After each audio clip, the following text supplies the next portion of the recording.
All right, back to this. What was the third thing on what?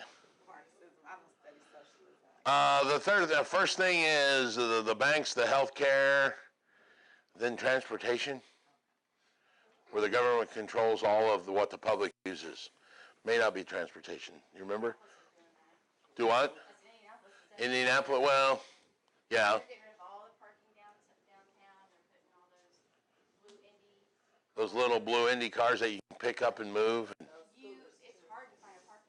I want one of those little scooters downtown Indy.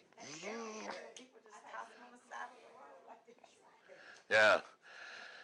All right. So those are all the government entities, the GSEs. Plus we've talked about almost all of the common stuff. So what we've got left is I want to cover a couple more different types of lending loans. But I want to caveat that by saying the ones we're getting ready to talk about are very obscure, very seldom used, but when you use one, you will be the genius that saves the deal. All right? Because if you remember these, you will be the genius that saves the deal. These are, to me, do you guys watch the TV series The Green Arrow? Remember how you can reach in his quiver and he pulls out an arrow and one of them's got a spike and then the next one he pulls out's got a bomb and then the next one he pulls out's got a grappling hook and all of that? Or Hawkeye did in the Avengers. Everything was different. These are those other arrows. So when something doesn't work and they go, oh, deal doesn't work, sorry, no deal, you could go, wait a minute, let me pull this arrow out because I got something else up my sleeve that I want to try. That's how I look at these arrows, okay? So we're going to go through them, and before we do, there's another one that we have mentioned earlier that I want to touch on here. For those of you at home, write this in your book. For those of you here, write this in your book. It's not on this list, but I want to talk about it. It's called a purchase money mortgage. Purchase money mortgage. Purchase money mortgage. Write that in your book.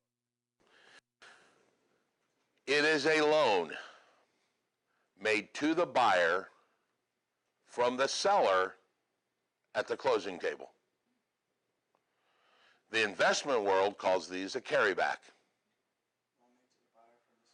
It's a loan made to the buyer from the seller at the closing table. Let me give you an example. House is listed for $100,000. The buyer has been approved for an 80% loan, but he only has $10,000 in cash. There's a difference there of 10 grand. What happens? Deal doesn't close. No, the seller can make a loan to the buyer of $10,000, and that's $100,000. So what happens is the new buyer signs the $80,000 loan, pays his 10 grand, then he signs a second loan for $10,000 to the seller himself. Remember that drawing when I told you a two-party system? I said, here you are and here the bank is. Bank loans you money, you sign an IOU and a mortgage. There's no law in the world that says bank can't be you. And they do it all the time. And I told you a minute ago, I borrowed this. It's called a private mortgage. If it's the seller doing it to the buyer, it's called a purchase money mortgage. So now when the new owner sits down at the first of the month, he writes his $500 check to Fifth Third, that's his loan, and he writes the second check for $50 to Bob Smith. So that can't be used with government-backed loans, right? That's not a government-backed loan. That's a private loan. It's called a purchase money mortgage. It's also called a carryback. The seller is carrying back a second note, and it gets recorded, and the mortgage gets recorded, just like the first, only when they record it, the person at the recorder's office goes ka-chunk on the first one, and then takes the second one and goes ka-chunk, now there's the second. So what ends up happening is, It works like a second loan, but it's not made by a federal institution. It's made by the actual buyer. I'm sorry, misspoke. Made by the actual seller at the closing table. The only caveat to this is what? Well, the lender has to approve. Some of them care, some of them don't care. That's not what I'm thinking about. Foreclosure is not what I'm thinking about. The seller has to actually have that equity to do that, right? Because if he can't clear the loan with the 80 grand payoff, then he can't remove the lien that's on there. You guys see what I'm saying? That seller has to have that equity. He can't make a purchase money mortgage for 10 grand if he owes 100 on the sale of 100 because he can't clear that lien. So let's say he owes 50, sells it for 100. He gets 80 from the buyer's loan. Well, that pays the lien off. Now he's cool because the rest is his equity, and he can take his equity in the form of a note. And what's even better, if you guys are really smart, how you pitch this, because that $10,000 note that's paid out over 5 years actually is about 12 grand because it's got interest rate. So actually, when you spin this to the seller, we're paying $102,000 for your house. 80's coming in the form of a cash from the bank, 10's coming from the form of a cash, and the other 12's coming over the next 5 years, paid at $53 a month for at 6% interest. So this is one of those arrows you go, I got an idea. You got enough equity? Do a purchase money mortgage. And you get a lien. So it's safe. And it's a lien on a property that you've lived in, so you know it's a good house. Yeah. It's called a carryback. It's a purchase money mortgage. Write that down in the book. It's a loan made from the seller to the buyer at the closing table.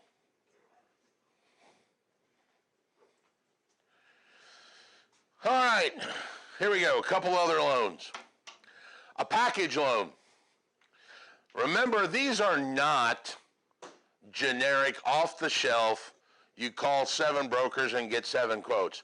These are special loans that you probably are going to have to seek out. A package loan allows a buyer to mortgage personal property. All right, everybody, when you buy real property, you get a mortgage. When you buy personal property, you get a bill of sale. You go buy a bicycle, they give you that receipt, that's a bill of sale. The package loan is the platypus of loans. You are going to mortgage personal property. All right? Now, that comes into effect in those deals, and you know, where we talked about this, oh, we're buying a house and we want you to leave the pool table and the washer and dryer. Most lenders are going to go, okay, that washer and dryer and pool table has what, $200 value? You're buying a $300,000 house. That's such a small, significant value. We'll write that loan. If you're buying a 100-unit apartment complex that's got 100 sets of washers and dryers that are personal property, that lender's going to go, wait a minute, your $2 million price tag is actually $1.8 million in real estate and $200,000 in washers and dryers. I can't loan on that. So I'll give you 80% of 1.8, but you got to bring all of that money. And you go, oh, I don't have that much money. Let's go out and get a package loan, which will take the value of it all together and let me mortgage that $200,000 in washers and dryers. All right, so a package loan allows you to mortgage personal property. In the commercial world, they've got those UCC ones where you might, like big pizza ovens, 25 grand. Well, I want to mortgage it and use that as collateral as part of it. So you would file a universal credit clause, what is it, UCC, a financing statement. That's another case where you're mortgaging personal property. That's a package loan. A blanket loan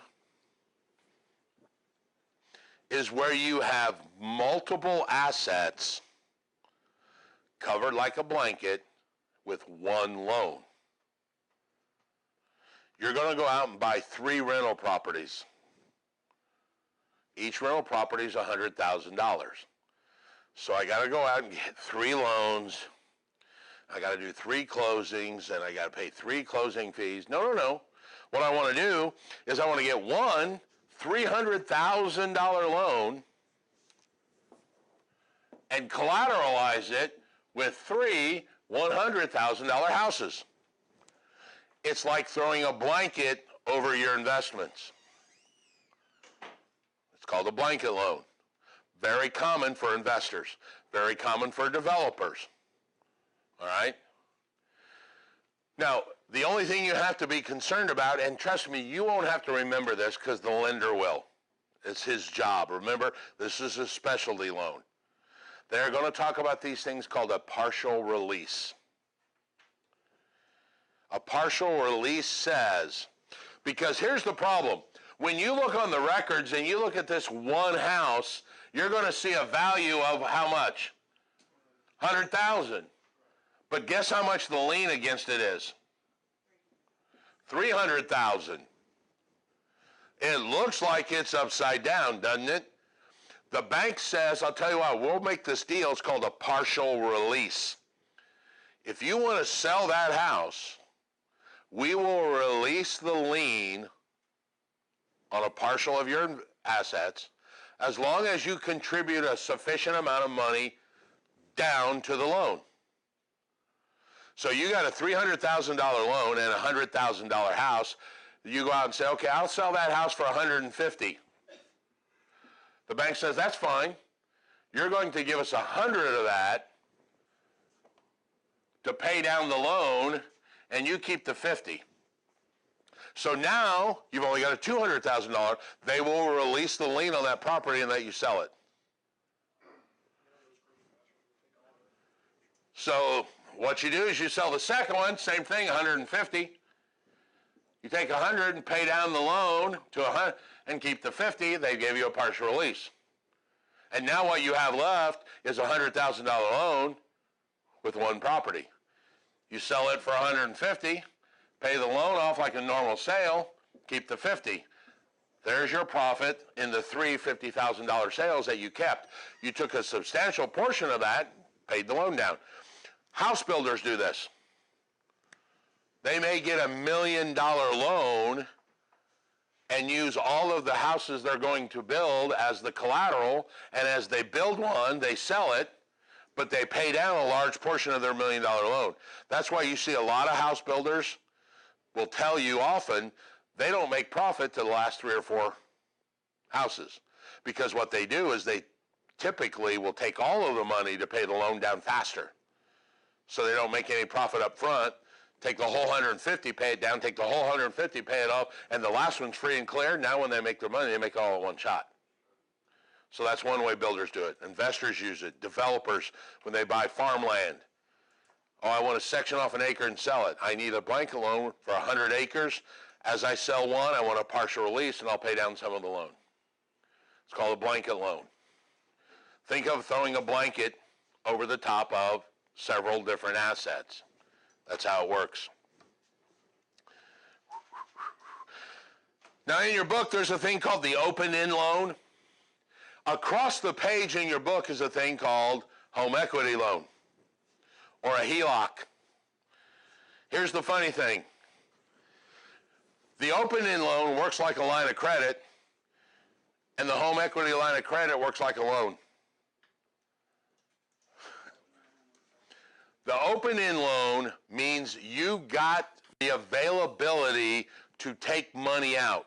You pre-negotiated, you pre-applied, you've got $80,000 in equity. You have the ability to access that $80,000. You haven't touched it yet. And because you haven't touched it, there's no payments on it, there's no interest accruing, nothing.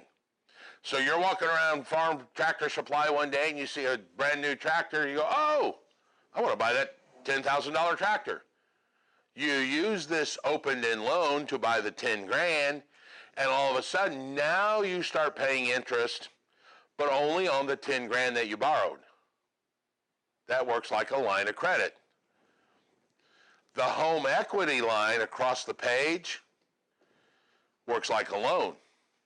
Meaning you go in, you get approved for 80 grand, they give you the 80 grand, you walk out of the bank, pay off your credit cards, pay off a car, go on a world cruise, and your loan starts immediately the next month. So it works like a loan. Open-end loan, you're only charged interest on the amount of used when you start using it. The home equity line of credit's like a second loan. You take it out, you take the money, you start paying the next month. All right? Kind of confusing. Let's change the audio.